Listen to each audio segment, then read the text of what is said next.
नमः ॐ विष्णुपादाय कृष्णपृष्ठाय भूतले श्रीमते भक्तिवेदान्त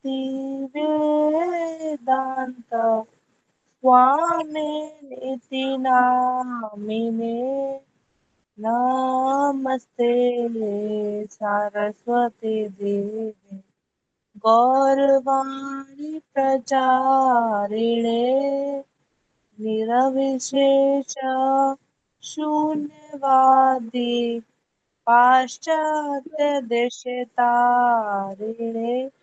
जय श्री कृष्ण चैतन्य प्रभु नित्यानंद श्री अद्वैत गदाधर श्रीवासादि गौर भक्त वृंद हरे कृष्णा कृष्णा कृष्णा हरे हरे हरे राम राम राम हरे हरे हरे कृष्णा कृष्णा कृष्णा हरे हरे हरे राम राम राम हरे हरे हरे कृष्णा कृष्णा कृष्णा हरे हरे हरे राम राम राम हरे हरे। भक्ति वेदांत स्वामी ठाकुर श्री प्रभुपाद की विजय हो। निताई गौर प्रेमानंदे हरि हरि बोल। श्रील प्रभुपाद की जय। We are reading on the way to Krishna chapter 3। इसमें जो श्री ईशोपनिषद से मंत्र आया है इस चैप्टर में उस पे हम चर्चा कर रहे हैं और ये मंत्र है फर्स्ट मंत्र ईशोपनिषद का। ठीक है। ईशावस्यम इदम सर्वम यत् किंच जगत्याम जगत तेन त्यक्तेन भुंजिथा मा घृतः कस्य स्विद धनम। तो इस मंत्र का ट्रांसलेशन क्या है? Everything animate or inanimate that is within the universe is controlled and owned by the Lord. तो यहाँ ब्रह्मांड में प्रत्येक वस्तु भगवान के द्वारा ही नियंत्रित है और उन्हीं की ही संपत्ति है। One should therefore accept only those things necessary for himself which are set aside as his quota. इसीलिए मनुष्य को चाहिए कि वह अपने लिए केवल उन्हीं वस्तुओं को स्वीकार करे जो भाग के रूप में उसके लिए नियत कर दी गई हैं। ठीक है। जो भी पोर्शन भगवान ने उसके लिए नियत करके रखा है उसे ही मनुष्य को स्वीकार करना चाहिए। And one should not accept other things knowing well to whom they belong. और मनुष्य को यह अच्छे से भली भांति जानते हुए कि अन्य वस्तुएं किसकी हैं उन्हें स्वीकार नहीं करना चाहिए। ठीक है। तो इसका अर्थ है कि मनुष्य को समझना चाहिए कि प्रत्येक वस्तु किसकी है? भगवान की है। अब जितना भगवान ने उसके लिए एज अ पोर्शन उसके लिए दिया है उसे वही स्वीकार करना चाहिए और समझना चाहिए कि सब कुछ भगवान का है, तो मुझे अन्य वस्तुओं पर नजर नहीं रखनी चाहिए। ठीक है। अब इसमें दोनों चीजें आ गई। मतलब अगर हम इसको एक ब्रॉडर पर्सपेक्टिव में लें तो डेफिनेटली यहाँ बताया जा रहा है कि सब कुछ भगवान का है, तो हमें ये समझना चाहिए और इसीलिए स्वयं को भोक्ता समझ करके उन वस्तुओं का संग्रह नहीं करना चाहिए या उसे पाने की चेष्टा नहीं करनी चाहिए। ठीक है। वो गलत है। अब थोड़ा सा इसको नैरो करो ऐसा कह करके कि ये तो ठीक है सारी चीजें भगवान की है, अब भगवान ने और भी जो जीव हैं उनको भी वस्तुएं प्रदान करी है, वो उनके कोटे की है, उनके हिस्से की है। अब हमें उन पर भी नजर नहीं रखनी चाहिए। हमें समझना चाहिए कि वो सभी वस्तुएं भगवान की हैं और भगवान ने सभी को उनके उनके हिस्से का प्रदान किया है। तो किसी से भी उसका हिस्सा या उसके पास जो भी भगवान ने प्रदान किया उसे हमें छीनने का प्रयास नहीं करना चाहिए, उसे पाने की इच्छा नहीं करनी चाहिए।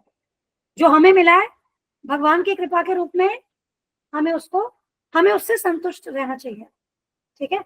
अब देखिए आजकल के जो मोटिवेशनल स्पीकर है वो क्या बोलते हैं कि भाई और अच्छा करो और इच्छा करो और पाने की चेष्टा करो। अब अल्टीमेटली क्या हो रहा है? मनुष्य सब कुछ तो प्राप्त कर नहीं सकता, फिर डिप्रेशन में चले जाते हैं, है ना। आजकल यूथ का हाल क्यों बुरा है? क्योंकि ऐसे मूर्खों को वे फॉलो कर रहे हैं। देखो ऑलरेडी जीव की प्रवृत्ति क्या है, भोग की प्रवृत्ति है, अति संग्रह करने की प्रवृत्ति है, अपने आप को स्वामी समझने की प्रवृत्ति है। अब आजकल के ये जो लीडर्स हैं, स्पेसिफिकली हम मोटिवेशनल स्पीकर्स की बात कर रहे हैं, अब ऑलरेडी क्या है, बच्चों में या लोगों में ये प्रवृत्ति है और आप उसको बढ़ावा दे रहे हैं, क्योंकि आप गहराई से ये चीज नहीं जानते हैं कि अगर हम इच्छाओं के इस लूप में, इस चक्र में फंस गए तो वो कभी संतुष्ट होनी ही नहीं है ना। हमारा मन कभी संतुष्ट हो ही नहीं सकता, तो वो इच्छाएं तो बढ़ती चली जाएंगी, और जब संतुष्टि नहीं होगी तो क्या होगा, हम फ्रस्ट्रेट हो जाएंगे, डिप्रेशन में चले जाएंगे, सुसाइडल टेंडेंसी हो जाएगी, क्रिमिनल मेंटालिटी हो जाएगी, लोगों से द्वेष होगा। अब जितनी भी अनरेस्ट वाली सिचुएशंस है इस जगत में, इसी कारण से तो है। अगर इस मंत्र को हम स्वीकार कर ले, इसको फॉलो कर ले, तो हमारी प्रॉब्लम्स वैसे ही, जो संसार में प्रॉब्लम्स है ना, वो वैसे ही सब सॉल्व हो जाएंगी, है ना। तो हमें सभी चीजों को शास्त्रों की दृष्टि से देखना होगा, समझना होगा। ये वैदिक ज्ञान जो है, जो श्रुति शास्त्र है, वैदिक ज्ञान को क्या कहते हैं, श्रुति शास्त्र भी कहते हैं, क्योंकि पहले वो श्रवण से लिया जाता था, फिर वेद व्यास जी ने हम कलयुग के जीवों के लिए लिपिबद्ध किया, शास्त्रों को लिपिबद्ध किया, फिर हमें ये रिटन फॉर्म में मिले। क्योंकि हमारी मेमोरी उतनी नहीं है, हमारी आयु भी उतनी नहीं है, हम बहुत ज्यादा क्या पाप पूर्ण है, तो ये सब त्रुटियां हैं, हम श्रवण से इस ज्ञान को पूर्ण रूप से नहीं ले सकते हैं, ठीक है। अब ये ज्ञान तो क्या अपौरुषेय है, क्योंकि ये ज्ञान भगवान के द्वारा हमें प्रदान किया गया है, जो कि भौतिक प्रकृति के अधीन नहीं है, तो मतलब भगवान में कोई भौतिक मलिनता, कंटेमिनेशन नहीं है। और अभी जो हम मोटिवेशनल स्पीकर्स की बात कर रहे हैं, अब वो क्या है, वो स्वयं ही त्रुटि से पूर्ण है, और ये त्रुटियां देखो फर्स्ट पैराग्राफ में ही प्रभुपाद जी बताते हैं, है ना। और ये श्री चैतन्य चरितामृत से आई है, ठीक है। ये जो 4 डिफेक्ट्स हैं, ये श्री चैतन्य चरितामृत में बताए गए हैं, तो शास्त्रों से ये रेफरेंस भी, कि हम गलती करते हैं, हम भ्रमित रहते हैं, हम दूसरे को चीट करने की टेंडेंसी रखते हैं, और हमारी इंद्रियां अपूर्ण है। अब जो व्यक्ति भ्रमित है, जो व्यक्ति गलती करता है, जिसमें ये सारे दोष है, वो क्या किसी को गाइड करेगा, है ना। अब जो वो गाइड भी करेगा तो क्या करेगा, जो उसका भ्रम है, जो उसका बिलीफ है, जो शास्त्रों के अनुकूल नहीं है, उसके मन घड़ंत है, माया के प्रभाव के कारण वो जो सोचता है वही जन जन तक वो पहुंचा रहे हैं, और फिर लोग भी भ्रमित हो रहे हैं, है ना। तो रियल लीडर कौन है हमारे, रियल लीडर कौन होने चाहिए, भगवान के शुद्ध भक्त, ठीक है, जो भगवान की वाणी को यथा रूप में दोहराएं और उसी के अनुसार हमें जीवन जीने के लिए प्रेरित करें, वो एक्चुअल में क्या है, वो हमारे रियल लीडर्स हैं। लेकिन आज प्रॉब्लम क्या हो गई है, हमने लीडर्स ही गलत चुने हैं, इसीलिए हम भ्रमित हैं, ठीक है। भगवान पूर्ण है, ठीक है, तो इसीलिए भगवान की सारी ये जो रचना है, जो भगवान ने ज्ञान दिया है, जो जीव हैं, सभी एक स्पेसिफिक पर्सपेक्टिव से सभी पूर्ण है। जैसे अगर हम इस दृश्य जगत की बात करें, तो ये हम जीवों को सभी फैसिलिटीज प्रदान करने में पूर्ण है, जो कि आत्म साक्षात्कार के लिए चाहिए और जो अपने सेल्फ सस्टेनेंस के लिए चाहिए, ठीक है, वो सारी फैसिलिटीज यहाँ है। अब मनुष्य योनि क्यों पूर्ण है, क्योंकि वो पूर्ण रूप से समर्थ है कि वो आत्म साक्षात्कार कर सके, ठीक है। ये प्रकृति पूर्ण है, तो भगवान पूर्ण है, भगवान से ये जो इकाइयां हैं, अलग अलग जो एंटिटीज हैं, ये भी क्या है, ये भी पूर्ण है, ठीक है। तो इसीलिए अब हम वेदों की बात करें, तो ये जो वेदों से ज्ञान हमें प्रदान किया है भगवान ने, जो वेदों के रूप में भगवान ने हमें जो ज्ञान प्रदान किया है वह पूर्ण है, ठीक है। तो अब यहाँ पर स्पेसिफिकली बात आ रही है कि प्रत्येक वस्तु जो है, उसके जो प्रोप्राइटर हैं, उसके जो स्वामी है, वे भगवान श्री कृष्ण है, और ये प्राइमरीली 2 कैटेगरीज में है, जो हमने कल बात की थी, अपरा प्रकृति और परा प्रकृति, ठीक है। अपरा प्रकृति में क्या आता है, भौतिक शक्ति भगवान की, और परा प्रकृति क्या है, आध्यात्मिक शक्ति, ठीक है। इन दोनों प्रकार की शक्तियों के नियंता कौन है, भगवान है, ठीक है। अब हम पैराग्राफ 4 जो है यहाँ से शुरू कर रहे हैं। यहाँ देखिए क्या बता रहे हैं Prabhupada ji, because the supreme being the absolute personality of Godhead is the complete person, he has complete and perfect intelligence to adjust everything by means of his different potencies. The supreme being is often compared to a fire, and everything organic and inorganic is compared to the heat and light of that fire. Just as fire distributes energy in the form of heat and light, the Lord displays his energy in different ways.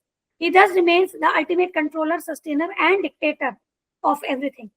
तो परम पुरुष भगवान जो है वे पूर्ण पुरुष हैं, supreme being, absolute personality of God है, ठीक है, वे पूर्ण पुरुष है, कंप्लीट पर्सन। उनके पास विभिन्न शक्तियों के द्वारा हर वस्तु को समंजित करने की पूर्ण बुद्धि है। हमने याद है चर्चा की थी जो भगवान के 6 ऐश्वर्य हैं, वेद सारथी पे वीडियो है, मैं लिंक दूंगी, आप देख लेना, ठीक है। भगवान की डेफिनेशन है बेसिकली वो कि जो इन 6 ऐश्वर्यों का वाहन करे, जो इन 6 ऐश्वर्यों को पोजेस करे, ठीक है।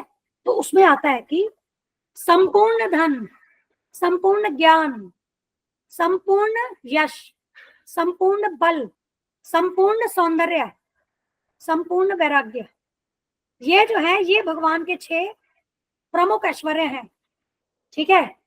तो जो इन 6 ऐश्वर्यों का पूर्ण रूप से वाहन करते हैं वे भगवान है। तो भगवान हर रेस्पेक्ट में, भगवान क्या है, पूर्ण है, ठीक है। इसीलिए जो भगवान की विभिन्न शक्तियां हैं उनके द्वारा वे प्रत्येक वस्तु को समंजित करते हैं। परम पुरुष की तुलना बहुधा अग्नि से की जाती है, ठीक है, और प्रत्येक जड़ तथा चेतन वस्तु की तुलना अग्नि के ताप तथा प्रकाश से की जाती है। अब देखो अग्नि की 2 मुख्य जो क्वालिटीज हैं वो क्या है, एक है प्रकाश और दूसरा क्या है, ताप, ठीक है। और उसी तरीके से अगर हम भगवान की मुख्य एनर्जी की बात करें, क्या है, परा और अपरा। ऐसे समझ सकते हैं कि जैसे अग्नि की 2 मुख्य शक्तियां वो है प्रकाश और ताप, ऐसे ही भगवान की 2 मुख्य शक्तियां क्या है, परा और अपरा, ठीक है। अब जिस प्रकार से ये अग्नि जो है वह अपने ताप तथा प्रकाश के रूप में अपनी शक्ति का वितरण करती है, उसी प्रकार से भगवान भी विभिन्न प्रकारों से अपनी शक्ति का प्रदर्शन करते हैं, ठीक है। तो अग्नि जैसे अपनी इन मुख्य शक्तियों का वितरण करती है, वैसे ही भगवान अपनी अपरा और पराशक्तियों का प्रदर्शन करते हैं। He thus remains the ultimate controller, sustainer and dictator of everything. He is the possessor of all potencies, the knower of everything, the benefactor of everything. He is full of inconceivable opulence, power, fame, beauty, knowledge and renunciation. ये देखिए प्रभुपाद जी ने मुख से पहले ही निकलवा दिया। इस प्रकार से भगवान सभी के नियंता, पालक और आदेशक हैं। भगवान सभी शक्तियों के स्वामी हैं, प्रत्येक वस्तु के परम ज्ञाता हैं, वे सब कुछ जानते हैं और सभी के क्या है, बेनिफैक्टर, लाभ देने वाले, सभी के हितैषी हैं। वे अचिंत्य ऐश्वर्य, बल, यश, सौंदर्य, ज्ञान तथा वैराग्य से परिपूर्ण हैं, ठीक है। One should therefore be intelligent enough to know that except for the Lord, no one is the proprietor of everything. One should accept only those things that are set aside by the Lord as his quota. The cow, for instance, gives us milk, but she does not drink that milk. She eats grass and straw, and her milk is designated as food for human beings. Such is the arrangement of the Lord. Thus, we should be satisfied with those things he has kindly set aside for us, and we should always consider to whom those things we possess actually belong. अब देखिए, मनुष्य को इतना बुद्धिमान तो होना ही चाहिए कि वह यह जान ले कि भगवान के अतिरिक्त अन्य कोई किसी वस्तु का स्वामी नहीं है। अब ये देख रहे हैं क्या बोल रहे हैं Prabhupada ji, one should therefore be intelligent enough, मतलब व्यक्ति को इतना बुद्धिमान तो होना ही चाहिए कि सब कुछ भगवान का है। तो इसका मतलब क्या है, ये तो हमारी बुद्धिमानी की बेसिक रिक्वायरमेंट है। इतना भी नहीं पता होगा क्या हमें? अगर हमें इतना भी नहीं, इतनी बेसिक चीज भी नहीं पता, तो सोचिए हम ह्यूमन बॉडी में भी कितने निकृष्ट हैं। अब आप देख लीजिए, जितने भौतिक रूप से जितने भी संपन्न लोग हैं, चाहे ज्ञान में या जो हमने ओपुलेंसेस की बात की, यश में, बल में, ऐश्वर्य में, तो कोई कितना भी भौतिक रूप से संपन्न हो जाए इन चीजों में, लेकिन अगर वो इतना बेसिक चीज नहीं समझ पाता कि सब कुछ भगवान का है, तो वो बुद्धिमान है ही नहीं। उसके सारे ऐश्वर्य जो है ना, वेस्ट है वो, ठीक है। ये तो हमारी बुद्धिमानी की मिनिमल बेसिक रिक्वायरमेंट है कि इतना तो पता होगा कि सब कुछ भगवान का है। अब सोचिए ऐसे लोगों को हम अपना लीडर बना देते हैं, है ना। अब जो हमें ये सिखाते हैं, अरे और इच्छा करो और आगे बढ़ो और आप संग्रह करो, चीजों को प्राप्त करो, अपने गोल्स फुलफिल करो, कहते हैं ना स्काई इज द लिमिट। और क्या क्या वर्ड्स होते हैं, तारों को छू लो, तो सब बोगस चीजें हैं, बोगस। कहीं से भी शास्त्र ऐसी बातें करते ही नहीं है। वो तो कहते हैं कि भाई संतुष्ट हो जाओ, आप संतुष्ट हो ना तभी आपका जीवन सफल है। यहाँ किन किन चीजों की ओर भागते रहोगे?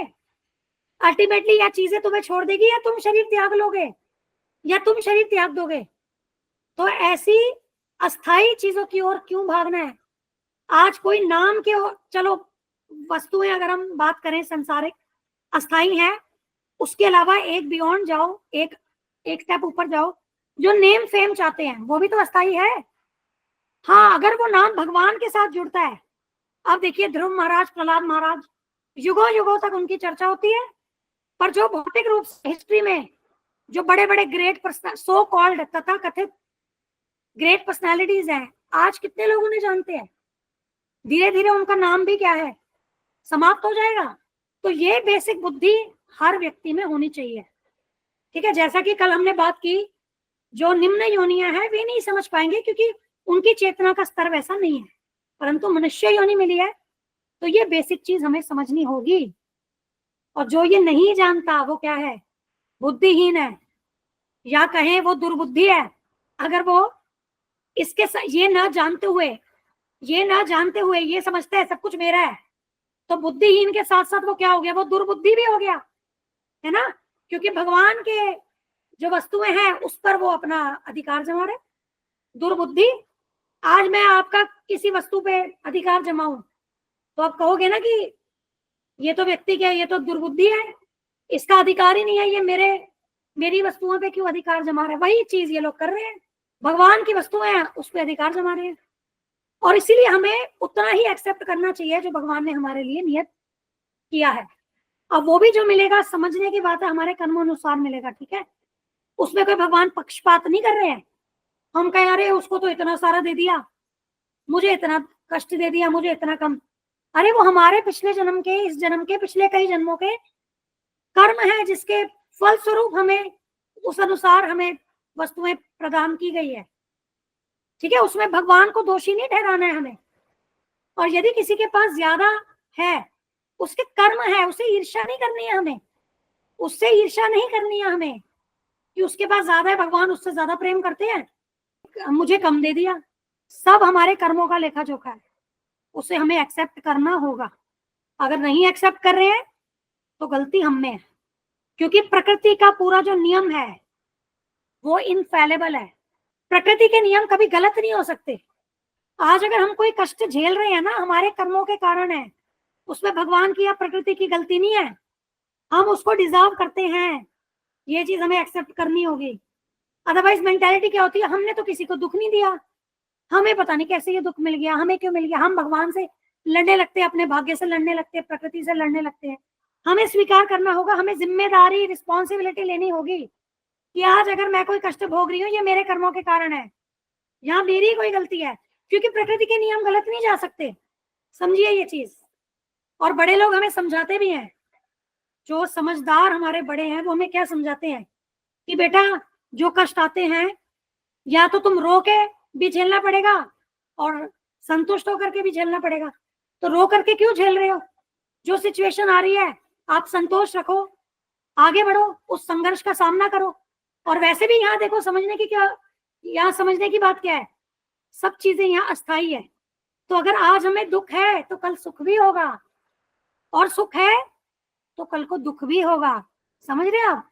भगवत गीता में श्लोक आता है, एक मात्रा स्पर्शास्तु कौन्तेय शीतोष्ण सुख दुखदा आगम अपायिनो नित्यास्ताम तितिक्षस्व भारत। ठीक है, इसमें क्या कह रहे हैं? O son of Kunti, the non-permanent appearance of happiness and distress and their disappearance in due course are like the appearance and disappearance of winter and summer seasons. They arise from sense perception, O scion of Bharat, and one must learn to tolerate them without being disturbed. देख रहे हैं? हे कुंती पुत्र, ये जो सुख और दुख है ये सर्दी तथा गर्मी की ऋतुओं के आने जाने के समान है। ये इंद्रिय बोध से उत्पन्न होता है और मनुष्य को चाहिए कि वे इन्हें अविचलित भाव से सहन करना सीखे। ठीक है, तो अब देखिए यहाँ क्या कह रहे हैं भगवान, दुख को भी सहना है, सुख को भी सहना है। आप देख रहे हैं ये चीज, यहाँ ये नहीं कह रहे कि सुख को एंजॉय करना है, और यहाँ पर संसार में मेंटालिटी क्या है, अरे दुख है आपको सहना ही पड़ेगा, सुख आया तो अरे एंजॉय करो, मजा लो।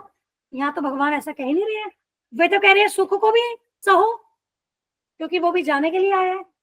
आप देख रहे हैं चीज, ये सुख और दुख हमारे इंद्रिय बोध से उत्पन्न होते हैं। ये जो हमारी इंद्रियां है ना, उनसे हम इसको परसीव करते हैं, हैप्पीनेस और डिस्ट्रेस को। और ये हमने याद है, हमने on the way to Krishna के फर्स्ट चैप्टर में स्टार्टिंग में ये चीज प्रभुपाद जी ने बताई है। ठीक है, तो हमें सुख को भी सहना है, दुख को भी सहना है, ध्यान रखिएगा ये। अब देखिए कितनी गलत धारणाएं हैं, कितनी गलत धारणाएं हैं जो हम सुनते आ रहे हैं, बचपन से देखते आ रहे हैं, और शास्त्र तो कुछ और कह रहे हैं, है ना। अब हमने अपने जीवन को उन गलत धारणाओं के हिसाब से डाल लिया, तभी हम दुखी हैं। लेकिन बेटर लेट देन नेवर, अब तो हमें चांस मिल रहा है ना, हम समझे भगवान हमसे क्या कह रहे हैं, उसका पालन करें। अब यहाँ देखिए भगवान क्या कह रहे हैं, गाय जो है वो हमें दूध प्रदान करती है ना, वो स्वयं तो दूध नहीं पी जाती है। अब शास्त्र के अनुसार क्या है, या वर्णाश्रम धर्म के अनुसार, गाय का बछड़ा जब दूध लेता है, उसके बाद जो भी बचता है दूध, तो वो जो गाय पालक है वो उस दूध का उपयोग कर सकता है ना। तो इसमें भी क्या है, ऐसा करने पर उसने इस ईशोपनिषद के पहला मंत्र जो है इसको अप्लाई किया लाइफ में। कैसे कि ये जो गाय का दूध है पहले इसके बच्चे के लिए है, और उसके बाद जो बचता है उससे मैं अपने परिवार को, या मान लीजिए जो ग्वाले हैं जो गाय मिल्क और मिल्क प्रोडक्ट्स बेचते हैं, तो वो आगे क्या है बेचने के लिए हम उसका उपयोग कर सकते हैं। अब वो बछड़े को दूध पीने ना दे, जैसे आज की डेट में होता है, बछड़ों को अलग कर दिया। वेस्टर्न कंट्रीज में तो बछड़ों को मार देते हैं, है ना, क्योंकि वो दूध लेगा तो क्या होगा, दूध की कम, इन लोगों को दूध बेचने के लिए कम मिलेगा, इनका फायदा नहीं हो पाएगा, तो वो बछड़ों को पैदा होते ही मार देते हैं, और उसका मांस जो होता है वो बेचते हैं। और दूसरी चीज, गायों को इंजेक्शन देते हैं ताकि वो और दूध उत्पन्न करे। गाय में फिर कैल्शियम की कमी और भी जो तत्व है उनकी कमी हो जाती है। फिर जब वो बूढ़ी हो जाती है तो गाय को स्लॉटर हाउस में भेज देते हैं, फिर वहां उसको स्लॉटर कर दिया जाता है, मार दिया जाता है, फिर उसका मांस खाते हैं। अब हमारे लिए भगवान ने केवल गाय का दूध हिस्से में दिया है, ठीक है, वो भी कब, पहले गाय का बछड़ा उस दूध को पिएगा और उसके बाद बाकी शेष जो है वो हम ले सकते हैं। और गाय क्योंकि हमें दूध प्रदान करती है, तो गाय हमारी माता है। हमें भगवान ने अधिकार नहीं दिया कि हम बछड़े को मारें, गाय को इंजेक्शन दें, या गाय जब काम की ना रह जाए गाय रूपी माता को मार दें। तो यहाँ पर गलती है जो हम कर रहे हैं, ठीक है। इसी तरीके से और भी जो प्रकृति के, अब देखिए कितना एक्सेलेंट यहाँ पर प्रभुपाद जी ने एग्जाम्पल दिया है, जिसे आप इस श्लोक से रिलेट कर सकते हैं और समझ सकते हैं, है ना। इसी तरीके से प्रकृति के और भी जो संसाधन हैं, हमें उनका उपयोग उतनी ही मात्रा में करना है जितनी आवश्यकता है। इनफैक्ट वो भी नहीं, उतनी ही मात्रा में करना है जितना भगवान ने हमारे लिए नियत किया है। और अगर हम आवश्यकता की बात करें तो अपनी आवश्यकताएं सीमित रखनी है, मिनिमल बेसिक रिक्वायरमेंट, ना कि अपनी इच्छाओं को बढ़ा करके फिर बोले ये तो हमारी क्या आवश्यकता है, हम तो आवश्यकता की पूर्ति कर रहे हैं। अब उसमें सिंपल समझिए, उसमें एक सिंपल चीज क्या समझने की है, क्या उस वस्तु के बिना मर जाएंगे हम? नहीं मरेंगे ना। तो क्यों अपनी आवश्यकताएं बढ़ा रहे हैं, क्यों प्रकृति का विदोहन कर रहे हैं, क्यों भगवान की प्रॉपर्टी पर अपना अधिकार जमा रहे हैं, संतुष्ट जीवन क्यों नहीं बिता रहे? संतोष ही क्या होता है, धन होता है। हमें गुरुजी बताते हैं 13 घंटे वाला जो लेक्चर है ना भगवद गीता का, उसमें बताते हैं कि संतोष धन, ऐसा कहा जाता है, जो संतोष होता है ना वो धन है, ना कि ये जो पैसा, प्रॉपर्टी, ज्वेलरी, पर्ल्स, प्रेशियस जो ये स्टोन्स है, मेटल्स, ये नहीं है, ये धन नहीं है। संतोष धन, जो व्यक्ति एक क्लैरिकल लेवल पर है ना, अगर वो हैप्पी है, संतुष्ट है, अगर वो संतुष्ट है, और यही अगर दूसरा व्यक्ति सीईओ है कंपनी का और वो संतुष्ट नहीं है, तो सक्सेसफुल तो वो क्लर्क हुआ, वो सीईओ सक्सेसफुल नहीं है, ठीक है। तो इसीलिए हमें प्रकृति का शोषण नहीं करना है, जितना हमें भगवान ने प्रदान किया है उतना मिनिमल, उसी में हमें संतुष्ट रहना है। इनफैक्ट अपनी रिक्वायरमेंट्स को रिड्यूस करना है, और तब करना है। जितना रिड्यूस करेंगे क्या होगा, उतना ही हमारा जो प्रकृति से लेन देन है ना वो भी रिड्यूस होगा, उतना जन्म मृत्यु के बंधन से हम छूटते जाएंगे। और जितना एक्सप्लॉयटेशन करेंगे, जितना इंद्रिय तृप्ति में रहेंगे, उतने फंसते चले जाएंगे यहाँ। ठीक है, तो हमें सेटिस्फाई रहना है उन सभी वस्तुओं से जो हमें भगवान ने प्रदान की है, हमारे कोटे के रूप में हमें प्रदान की है।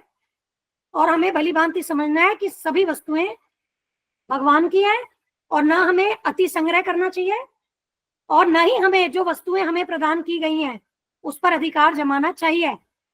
हमें उन सबको भगवान की कृपा के रूप में स्वीकार करना चाहिए। ठीक है, अब आज हम यहीं क्लोज करते हैं। अब बताइए, कोई क्वेश्चन है? I hope everything is clear. जी माता जी। कोई क्वेश्चन? जी माता जी, क्लियर है सब। ठीक है, फिर हम आज क्लोज करते हैं। सब ध्यान रखिएगा अपना। Thank you. हरे कृष्णा, दंडवत प्रणाम। जय श्रील प्रभुपाद। हरे कृष्णा माता जी, दंडवत प्रणाम सभी को, धन्यवाद सभी का। हरि बोल। माता जी। जय श्री हरि बोल कृष्ण। माता जी। हरि बोल।